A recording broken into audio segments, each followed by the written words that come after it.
Original Jeep Grand Wagoneers hit the used car market quite frequently, but it's rare for them to be in as pristine condition as this example. This Grand Wagoneer is a 1984 model that was equipped with white paintwork from the factory and has the SUV's signature wooden panels on its sides. It has apparently been maintained by a family of ex-Jeep technicians who worked at the original assembly plant, and has been so well cared for that it hasn't even been exposed to any rain in the last decade.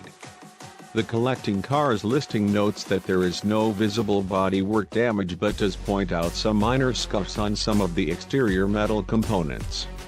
The wood veneer is also slightly faded, but unless you're a Grand Wagoneer aficionado, you probably wouldn't even notice.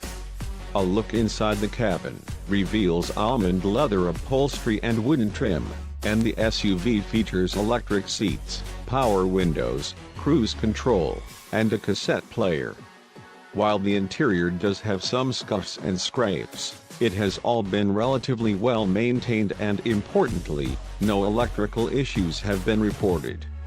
Powering this classic Grand Wagoneer is an AMC 4.2-liter straight-six that is coupled to an automatic transmission powering all four wheels. The SUV has been driven 63,695 miles, 102,500 kilometers, and its engine oil and filter were changed in September. While the new Grand Wagoneer is much more luxurious than this older one, it is also much more expensive. Plus, this 1984 model has a cool retro vibe to it that the new one can't match.